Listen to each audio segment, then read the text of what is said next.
그냥 집에 가면 안 될까요? 저를 위해서 성모사 한 번만 해주세요. 성부와 성자와 성령의 이름으로 아멘. 주님 나가신 마리아님 기뻐하소서. 주님께서 함께 계시니 여인중에 복되시며 태중의 아들 예수님 또한 복되시나이다. 천주의 성모 마리아님 이제와 저희 죽을 때 저희 죄인을 위하여 빌어주소서. 아멘. 성부와 성자와 성령의 이름으로 아멘. 다시 한번 참 예수님 참 예수님 평안하십니까? 네.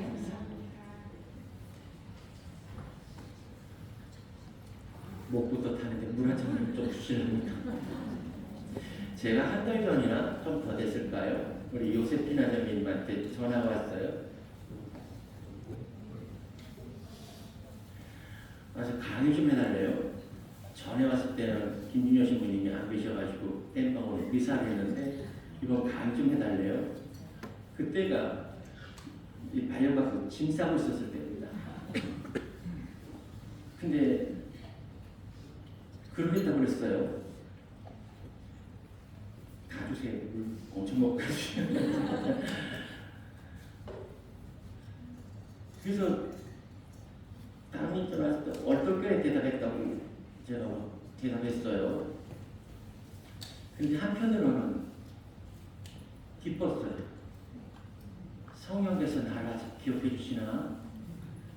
여러분들과 함께하는 이 시간을 성령 공세를 통해서 요세피나 자매님을 통해서 그렇게 또 한번 여러분들과 함께하는 시간을 갖게 해주시나? 성령께 감사했고 기뻤습니다. 오늘 제가 이런 약속을 한번 하면 한 달 전부터, 보름 전, 일주일 전, 3일 전 딴 걸 못해요.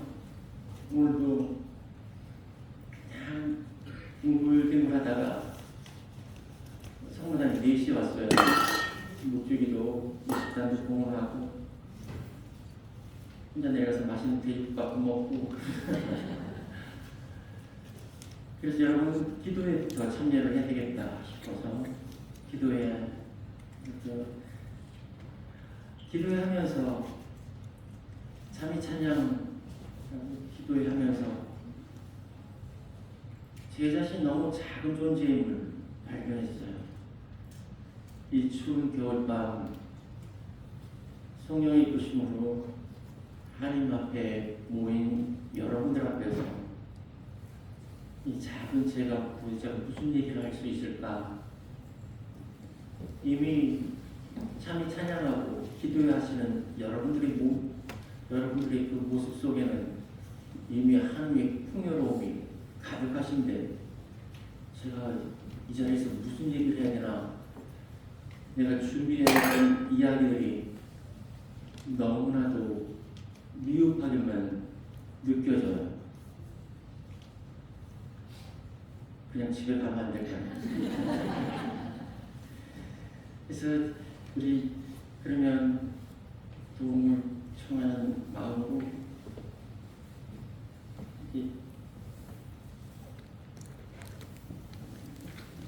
주님께 205번 주님을 의지합니다.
제가 당시에 뭘 얘기를 할까? 몰락을 떠나면서 성령 쇄신 운동을 거의 하지 않았는데 그게 고민하다가 지난주였나요? 우리 신부님들 연수를 받으러 갔잖아요. 미사도 없었고 그랬죠. 연수 때 강의 주제가 후에마이 나는 누구인가 라고 하면서 심리학 박사 그리고 트라우마에 대해서 얘기를 하시면서 이 얘기를 해야 되겠다. 나도 많은 강론 때 이 얘기를 했었던 얘기인데 또 성령운동 때 이 얘기를 했었던 얘기인데 그러면서 이 얘기를 해야 되겠다 라고 생각하면서 묵상했을 때 떠올랐던 복음 내용이 여러분들 잘 알거든. 되찾은 아들의 비유, 소위 인자하신 아버지 비유. 벌써 머리에 다 떠오르시죠? 그죠? 예수님께서 하신 말. 오늘 읽어드리겠습니다. 예수님께서도 말씀하셨다. 어떤 사람에게 아들이 둘 있었다. 그런데 작은 아들이 아버지 재산 가운데서 저에게 돌아올 몫을 주십시오 하고 아버지에게 말하였다. 그래서 아버지는 아들들에게 가산을 나누어 주었다. 며칠 뒤에 작은 아들은 자기 것을 모두 챙겨서 먼 고장으로 떠났다. 그러고는 그곳에서 방종한 생활을 하며 자기 재산을 허비하였다. 모든 것을 탕진하실 즈음 그 고정에 심한 기근이 들어 그가 공궁에 허덕이기 시작하였다. 그래서 그 고장 주민을 찾아가서 매달렸다. 그 주민은 그를 자기 소유에 둘러보내어 돼지를 치게 하였다. 그는 돼지들이 먹는 열매 꽃들이라도 배를 채우기를 간절히 바랐지만 아무도 주지 않았다. 그제야 제정신이 든 그는 이렇게 말하였다. 내 아버지의 그 많은 품바리꾼들은 먹을 것이 남아도는데 나는 여기서 굶어 죽는구나. 일어나 아버지께 가서 이렇게 말씀드려야지. 아버지, 제가 하늘과 아버지께 죄를 지었습니다. 저는 아버지의 아들이라고 불릴 자격이 없습니다. 저를 아버지의 품팔이꾼 가운데 하나로 삼아주십시오. 그리하여 그는 일어나 아버지에게도 돌아갔다. 그가 아직도 멀리 떨어져 있을 때 아버지가 그를 보고 가엾은 마음이 들었다. 그리고 달려가 아들의 목을 껴안고 입을 맞추었다. 아들이 아버지에게 말하였다. 아버지, 제가 하늘과 아버지께 죄를 지었습니다. 저는 아버지의 아들이라고 불릴 자격이 없습니다. 그러나 아버지는 종들에게 일렀다. 어서 가장 좋은 옷을 가져다 입히고 손에 반지를 끼우고 발에 신발을 신겨주어라. 그리고 살찌은 송아지를 끌어다가 잡아라. 먹고 즐기자. 나의 이 아들은 죽었다가 다시 살아났고 내가 잃었다가 도로 찾았다. 그리하여 그들은 즐거운 잔치를 벌이기 시작하였다. 주님의 말씀입니다. 주님 찬양합니다. 너무나 잘하는 내용이죠. 이 얘기가 나오면 무엇이 떠오릅니까? 회개. 전에는 회식, 회부 그랬습니다. 머리를 돌리는 거, 마음을 돌리는 거.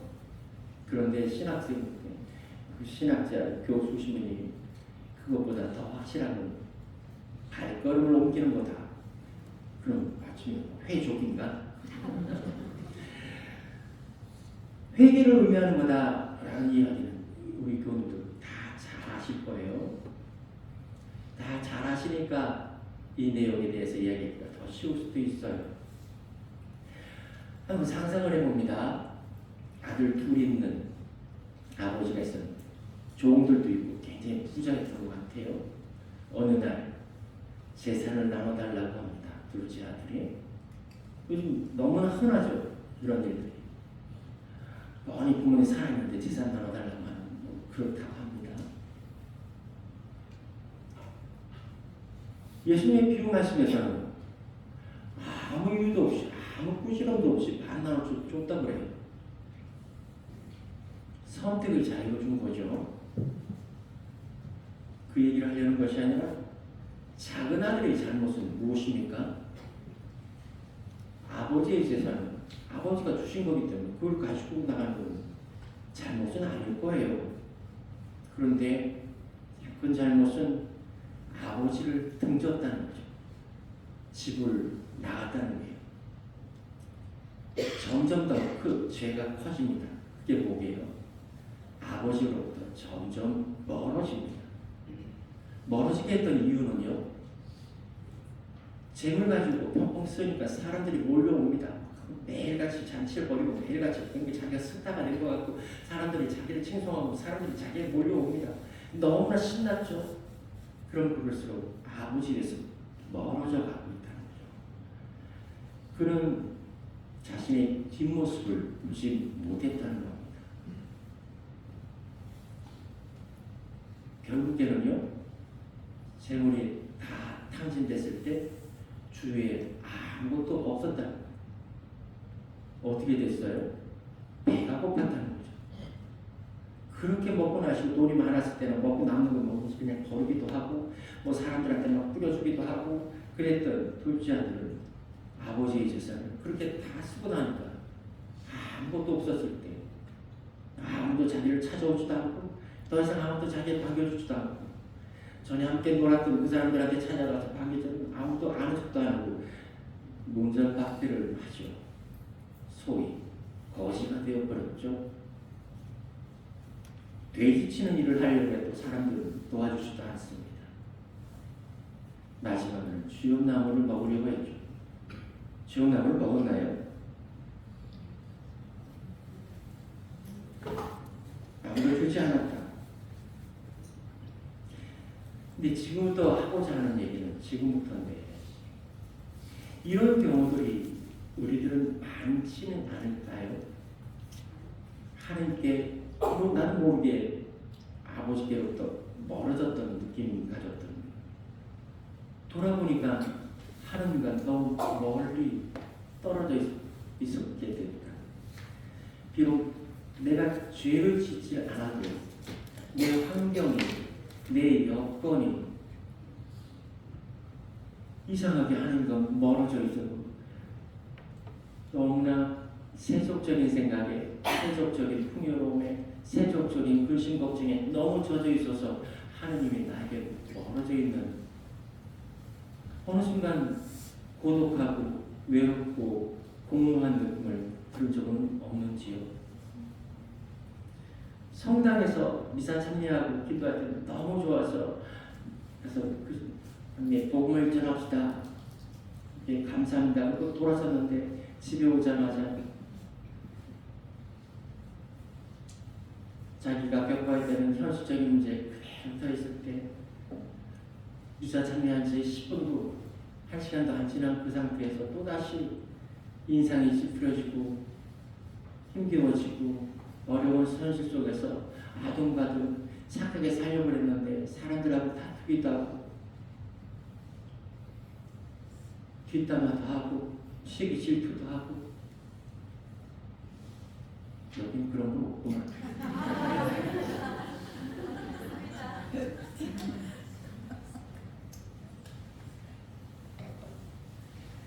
제가 지난 16일 날 신암동당으로 갔어요.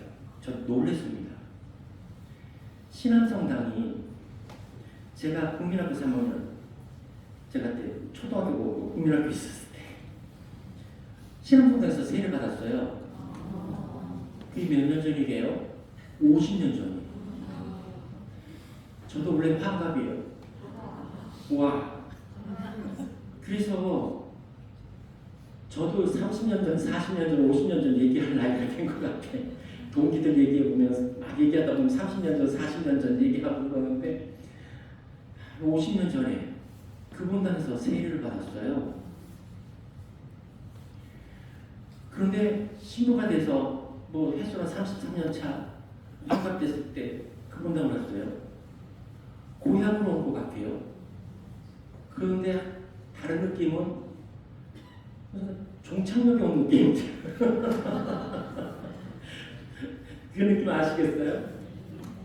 세례받아서 고향에 온 느낌인 것 같은데 마음은 이제 아주 종착역 저희 동기들 이제 만나면 이제 은퇴 얘기하고 막 그러거든요. 종착역에 온 느낌이기도 해요. 이게 신기해요. 신암성당에 보면 소경 신부님 계실 때 한층 3층 안에 방 하나 크게 박물관을 만들었대요. 작년에 80주년 행사했대요. 근데 1922년 공소가 처음 지어졌어요. 그때부터 그때 공소 회장했던 분이 애써가지고 그때도 많았답니다. 그 역사가 100년이 넘었어요.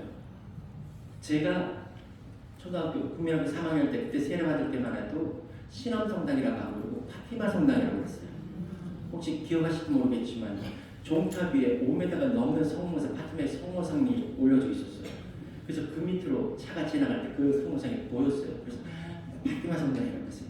예전에 전에는 파티마 성당이라고 그랬다 그랬더니 옆에 파티마 병원이 있어서 그렇구나 그랬는데 그게 아니라 어쩌면 파티마 병원보다 더 역사가 오래됐을 수도 있어요.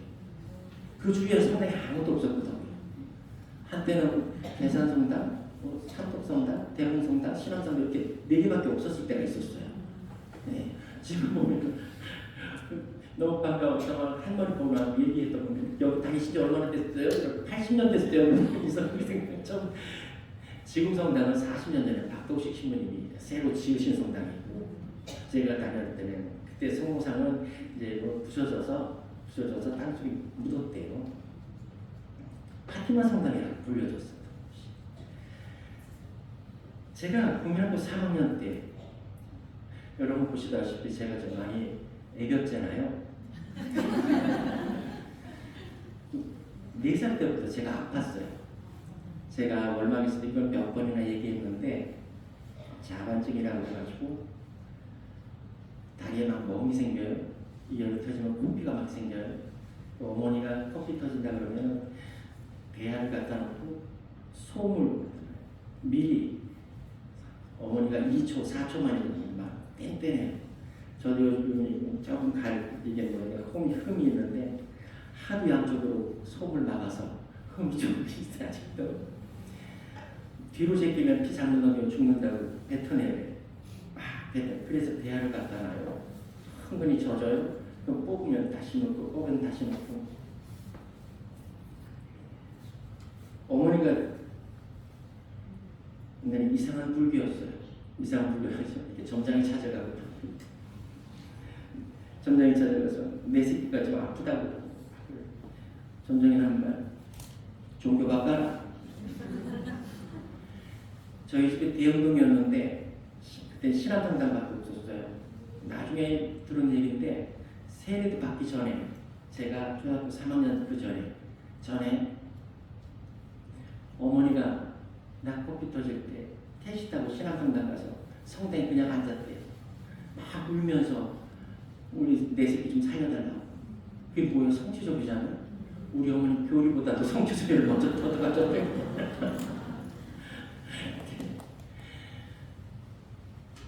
이게 그까지 간 거예요. 그죠?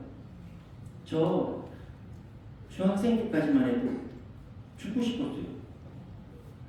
높은 데서 뛰어내리고 싶고 도로꼭 이렇게 펼쳐놓으면 내가 이렇게 닫았어요. 이게 끄고 싶어. 용기가 없어서 건너목 지나갈 때 천천히 건너갔어요. 차 같이 지금 생각하면 끔찍하죠. 왜냐면은 내가 할 수 있는 게 아무것도 없으니까. 내가 왜 태어났노? 초등학생 때부터 그 생각이 있으니까.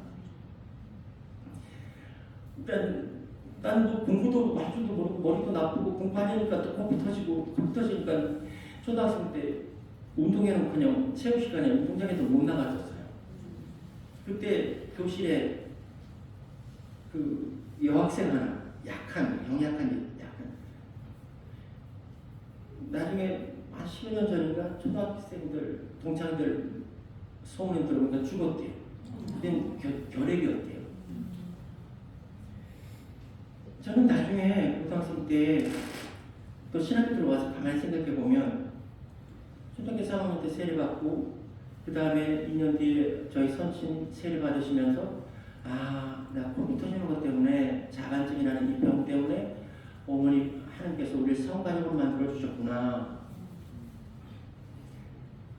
올망에서 마치고 안식년 할 때 내 친구 의사가 있었는데 술 한잔 하면서 그 어렸을 때 얘기를 쭉 했어요.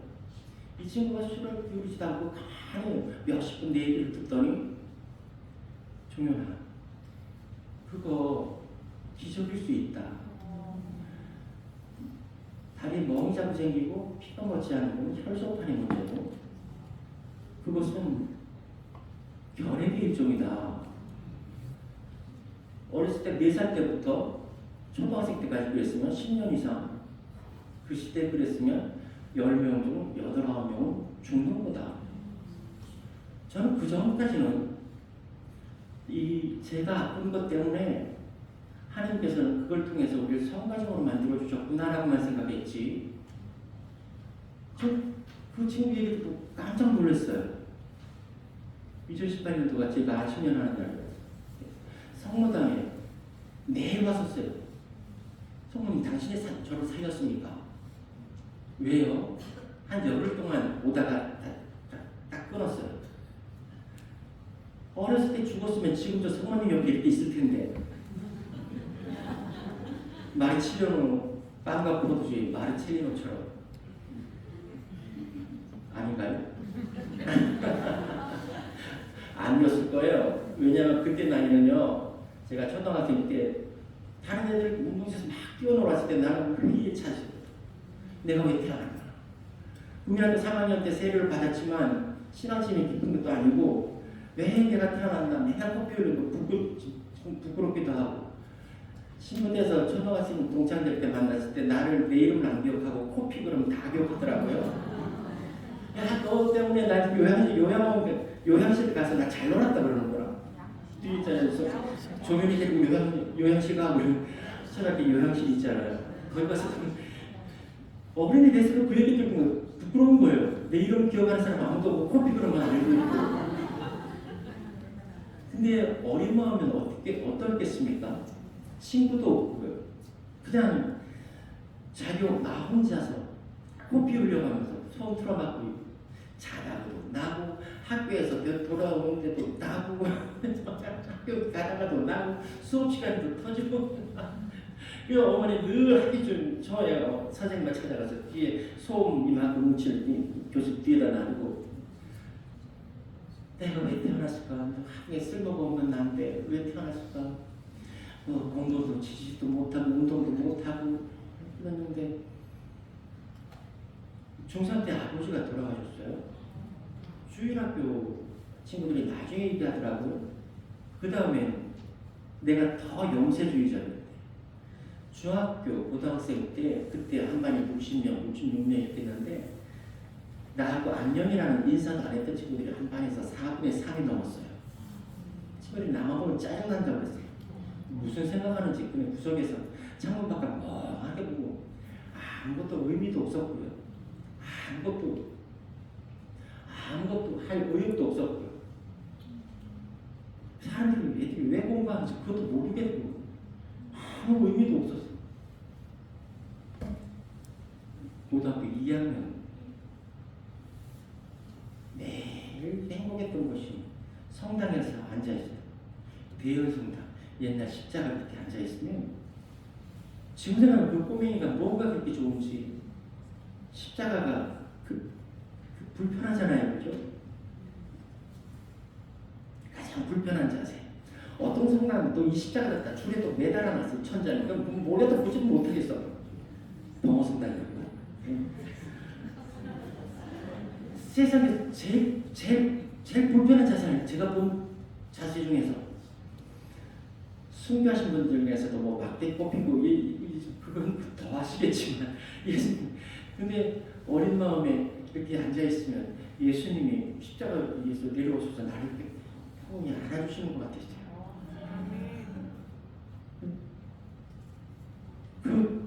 제가 청고등학교 그 옆에 복자성당 지금 밑에 계단이 있었지만 그때는 계단이 없었는데 야자 시간 30분 10분 동안 뛰어가서 거기서 꿀 앉아서 10분 선제 준비하고 10분 올라가서 나는 신학교 가고 싶은데 당신이 나를 원하십니까?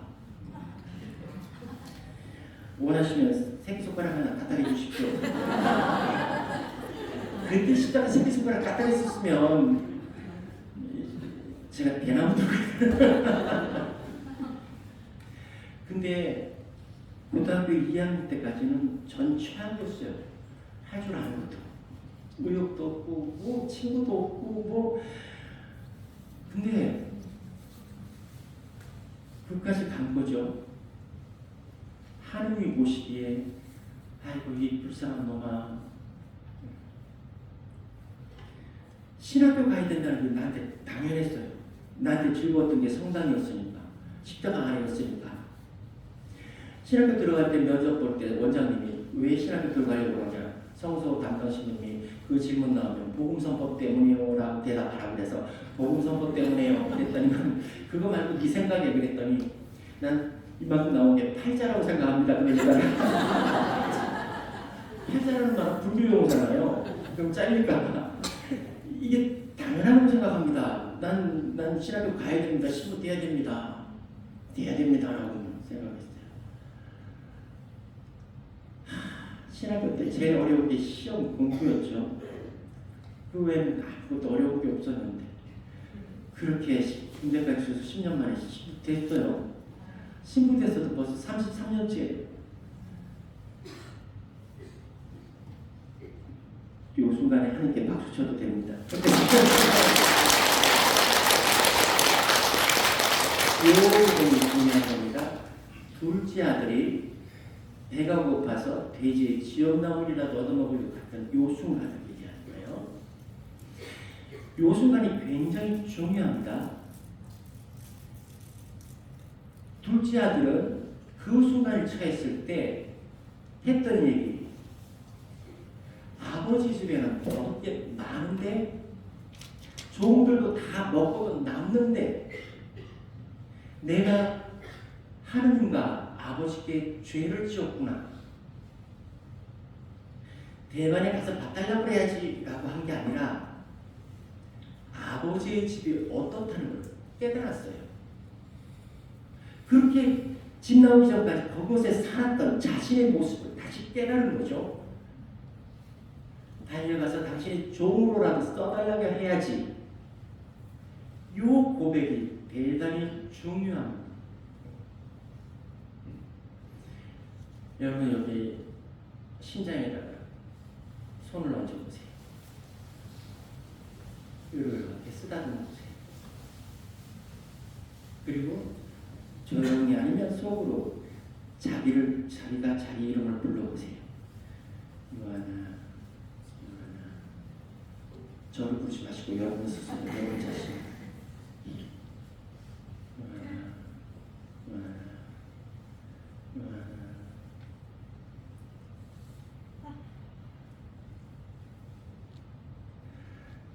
뭘 느껴주십니까?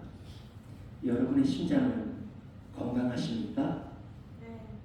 아 감사합니다. 여러분들의 마음은 늘 평안하십니까? 네. 네 감사합니다.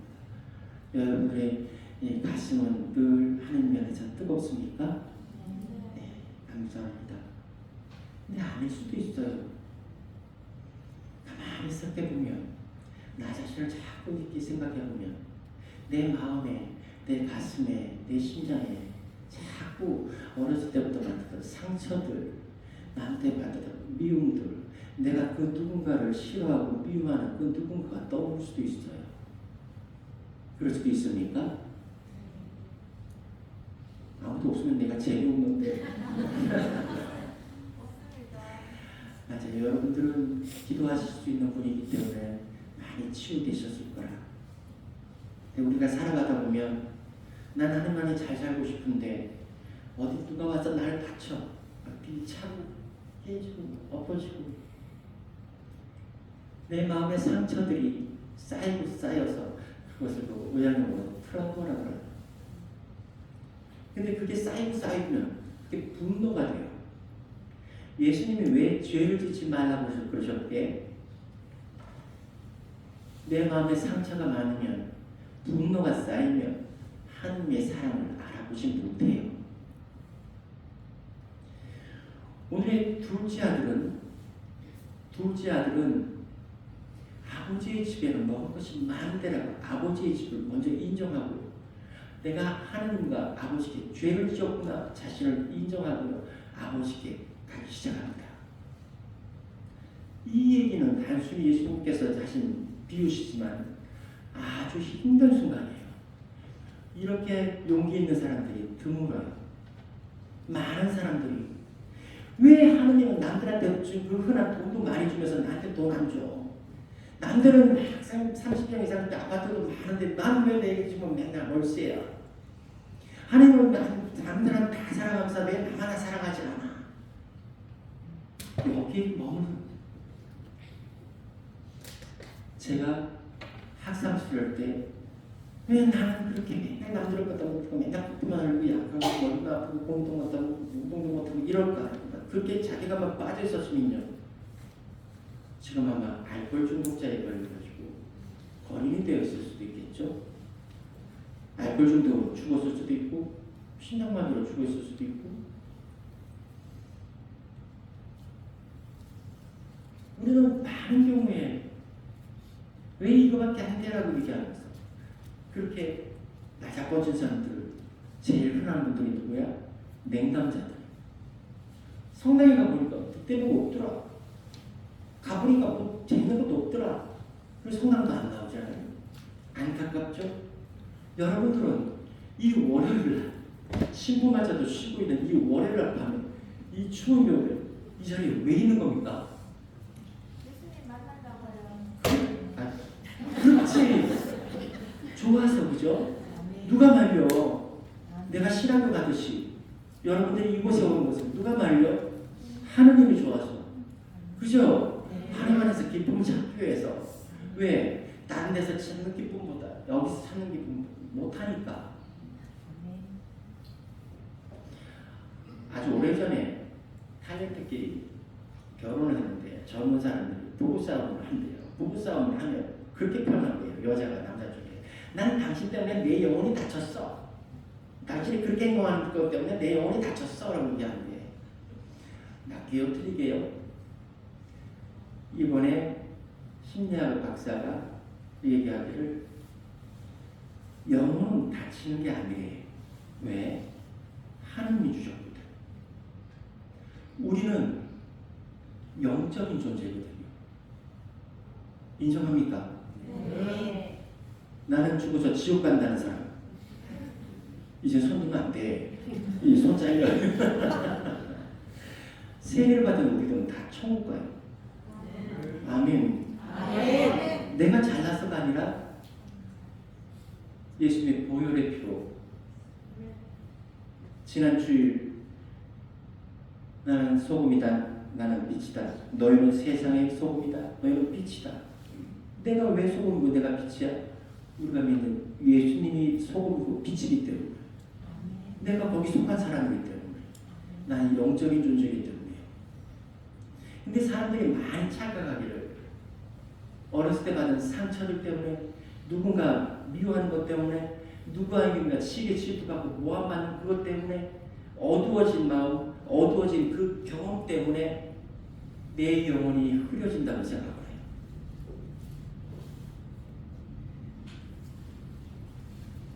그 정신과 의사가 한 아가씨하고 면담을 했대요. 세상을 비관하고 세상에 대해서 영세적인 엄청난 부정적인 얘기를 하고 있고 그 세상 사람들은 다 부정적으로 얘기하고 얘기를 하다가도 벌떡 일어나서 나 이제 갈래요. 그러더니 왜요? 선생님도 내 얘기 다 안 듣잖아요. 다가 억지로 앉혀서 또 얘기하다가 옆에서 이제 누가 물을 이렇게 담아다 주더랍니다. 그 아가씨한테 놓더랍니다. 근데 그 아가씨가 그 손길로 그 선생님한테 이렇게 밀어주더래요. 그 모습이 나중에 그 아가씨가 부정적인 얘기 한 다음에 당신의 영혼은 맑아요. 무슨 소리 하는 거예요? 내가 지금 상처받고 그랬는데요. 당신은 나한테 이 물을 밀어주었어요. 내가 언제요? 자기는 모르는 거예요. 그렇게 했다는 거. 나한테 물을 밀어주는 그 손길이 천사 같았어요. 그때부터 그 아가씨는 말투가 누그러지도 해요. 자기는 생각도 없는데. 그 박사가 하는 얘기가 육적으로 내 정신으로는 내 마음으로는 엄청 상처를 받았지만 그 사람의 영혼은 아직 맑기 때문에 당신으로 선생님이랄 것 같다. 이게 밀어줬다. 이게 무슨 얘기냐면은 육체적으로 나한테 아무리 많은 상처들이 주어진다 하더라도 내 영혼은 상처받을 수가 없다는 거죠. 그것은 하느님이 만들어주신 거기 때문에. 그래서 죄라는 건 뭐냐면 내가 육적으로 지은 죄들 때문에 내 영혼이 상처받았다, 흐려졌다라고만 생각하게 되는 것이 진정한 죄랍니다. 죄책감들, 자괴감들, 자기 스스로 못났다고 생각하는 것들, 이게 죄가 되는 이유가 하나님 만들어주신 아름다운 영혼을 자기 스스로 아니라고 표현을 하기 때문에 그게 잘못된 거예요. 무슨 얘기인지 아시겠어요? 그래서 트라우마를 어렸을 때 상처받았던 거 이런 거 자꾸 치유시켜줘야 돼요. 근데 치유시켜주는 방법은요, 그걸 자꾸 얘기하면서 눈물 흘리는 거 이것도 치유 방법이 아니에요. 그 골이 더 깊어진대요. 가만히 생각하면 그럴 것 같아. 치유 방법은 단 한 가지. 내가 영적인 존재라는 걸 깨닫는 거죠. 내가 하느님께 사랑받는 존재라는 걸 깨닫는 거예요. 나를 괴롭히는 수많은 육체적인 이 세상의 그 어떤 역경들 속에서도 하늘을 우러를 수 있는 지혜와 용기가 있다면 나를 넘어뜨릴 수가 없어요. 남들보다 돈이 좀 더 없더라도, 남들보다 환경이 좀 뒤처진다 하더라도, 내가 신체 어떤 장애가 있다 하더라도 하늘을 우러를 수 있는 용기만 있다면, 내 영혼의 상처를, 내 영혼이 누구 것인지를 알기만 한다면 우리들은 어려움이 없다는 거죠. 이 얘기 들으려고 2박 3일 동안 아침부터 오후까지 계속 얘기해요. 우리는 영적인 존재라는 사실. 네. 우와, 이게 341번이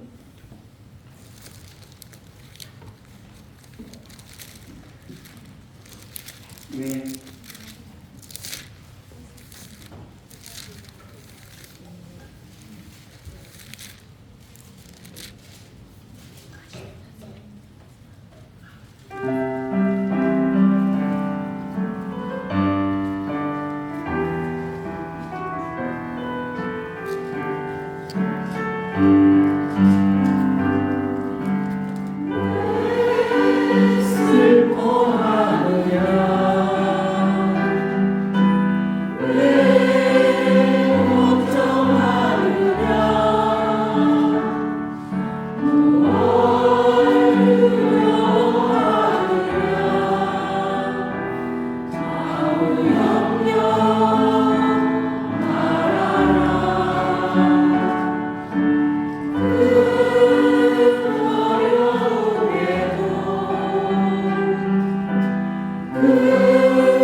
집으로 돌아가는 둘째 아들을 한번 또 상상해 봅니다.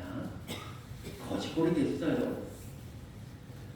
전에 같이 망청망청 놀고 있던 사람들 그 사람이 가라고 다 내뺍니다. 냄새나고 지저분하고 거짓골이 된 그 사람 꼴 보기 싫어서 그 사람은 지치고 너무 힘겨운 그 속에서 넘어지고 쓰러지고 비웃으러 아버지 집으로 갑니다. 그죠? 누구는 오다가도 발길지도 하고 그러면 이 거지 새끼야 그러면서 막 그 모습을 한번 상상해 봅니다. 어쩌면 우리 삶이 신앙의 삶이 그 길인지 몰라. 세례받고 살았으면 10년 전 열심히 살았으면 돈 좀 주시지 왜 난 맨날 생각이 똑같아. 또 불평도. 이스라엘 민족들이 광야에서 44년 동안 가나안 땅 들어가서 불평불만을 했듯이 거기서 지쳐서 나잡아준 사람 누구야? 냉담 청산입니다. 그렇죠? 우리는 희망과 기대요. 아버지 집에 먹을 게 많은데 냉담하는 그걸 모르는 것들이죠. 여러분들은 지혜, 용기 있다는 것은 그 사실을 믿기 때문이죠. 아멘. 우리가 믿는 부활하신 분이라는 아버지 집에 먹을 것이 많은데 그리 가야 된다. 그것이 뭐냐? 자기의 생존의 유일한 방법이라는 거죠.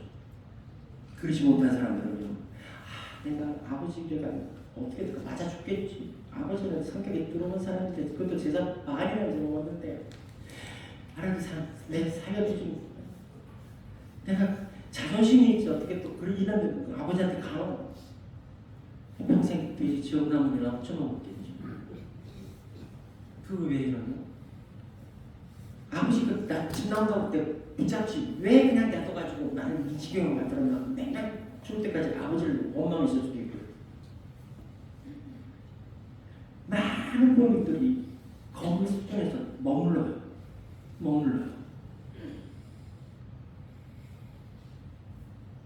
근데 여기도 요때 생각나는 단어 하나 젠장. 저도 신부지만 이 진리를 고집국대로 100%다 믿고만 살았으면 난 지금 성인 돼 있을 텐데 오늘도 무엇을 먹을까 무엇을 입을까 고민하면서 이 진리를 어쩌면 여러분도 다 알고 계셨을 거예요. 하느님만이 내 삶을 보시고 하느님만이 내 삶을 초대교회 때 동방 수도자들이 광야로 나갔던 이유는 광야는 하느님만을 믿을 수밖에 없대요. 척박한데 아무 먹을 것도 없고 척박한데 살아남기는 찾아냅니다. 새똥 심어가지고 거기서 옥수수 만들고 막 이렇게 됐어요. 왜냐하면 그렇게 해야지 하나님께 집중할 수 있고 그리고 통으로 판다든지 또 흙을 파서 그 안에서 살면서 오로지 하나님을 1대1로 그래서 독수를 하면서 하나님께 찾았다. 동방의 수호자들 오로지 하나님을. 근데 우리들은 그렇게 하라는 사람은 아무도 없잖아요. 근데 우리의 삶 속에서 우리들은 영적인 존재라는 걸 잊지 말아야 돼요. 육적인 관계에서 내 마음에 상처를 받았던 거, 내 환경, 내 경험, 뭐 배신당하고 많은 경제적인 많은 괴롭힘 많은 것들이 있어요. 그것들은 내 영혼을 무너뜨릴 수가 없어요. 문제는 나 자신이죠. 그 상처를 받아서 나 스스로 내 영혼이 멍들었다고 생각하게 되면 그때부터는 힘들다는 거죠. 치유할 수 있는 방법은 하나님께 대한 나는 영적인 존재다라고. 그리고 하나님께서는 이 세상에 나 하나는 나라는 독보적인 존재를 만들어 주셨다라는 진리. 수만 년 또 앞으로 수만 년 흘러가는 그 속에서 나라는 존재는 지금 하나뿐이라는 거죠. 그 무엇과도 바꿀 수 없는 독보적인 존재라는 사실. 그리고 하나님께서 만들어주신 영적인 존재라는 사실이에요. 그 누구도 나라는 존재는 해할 수가 없어요. 우리 이상재 가스펠 신부님 다 잘 아시죠? 그런 강의 참 재밌게 재밌게 하시는데 옛날에는 나 입에 나온 여자야. 나는 속에 나온 여자야. 이 뭐라고요? 나는 성당 다니는 여자야. 이러라고 그러시네. 난 성당에 성가대하는 여자야. 여러분 더욱이 나는 성령도 하는 여자야. 그렇게 하면서 살라고. 참 지혜로운 얘기인 것 같아요. 자, 다시 한번 내 가슴에 손을 얹어주시고, 자, 이 이름을 부르면서, 자, 예문 부르면서 따라해봅니다. 요한아, 너는 하나님의 사랑받는 존재야. 하나님께서 이 세상에서 독보적인 존재로 만들었단다. 예수님께서 너를 위해서 너를 사랑하셔서 몸과 피를 봉헌하셨단다. 아멘. 속상하고 힘들고 따분할 때는 내 신앙을 다 써보면 안타까운 건 우리 한국의 어머니들 한이 맺혔다 그러잖아요. 아직도 그래. 내 한에다가 나만 희생하면 되지. 우리 한국의 조선의 아버지들 처자식 위해서 자기 자존심마저 넣어버리면서 눈물 보이지 않으면서 그렇게 꿋꿋하게 사셨던 모습들, 그 자기 속에 감추지 마시고 하나님께 봉헌하시라고. 하나님께는 좋은 것만 봉헌하는 게 아니라 나 지금 이래서 속상해요. 이거 좀 가져가 주세요. 하나님께 봉헌하시면서 당신이 주신 그 이 복이라고 영적인 내 영혼 내가 지킬 수 있는 지혜와 용기를 주소서. 내가 힘들 때 어려울 때 하늘을 오를 수 있는 지혜와 용기를 주십시오. 신앙생활 하기 참 쉽죠. 하나님만 물어보면 돼. 불교 믿었어봐. 개미로 태어났다가 개로 태어났다가 우리는 한 방이잖아요. 믿습니까? 그럼 믿습니다. 그러고 있잖아. 한 방에 뭐 참가할 수 있잖아.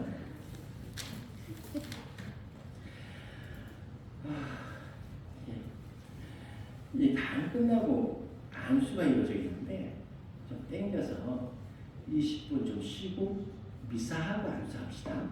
네. 제가 그게 더 효용이 더 생길 수 있을 것 같아서 성체님을 드리고 여기서 잠시 쉬고 마치기도 안 할게요. 기사를 할 거니까 좀 쉬셨다가 회장님 말씀하실 거 있습니다. 예. 아침 성가 그리고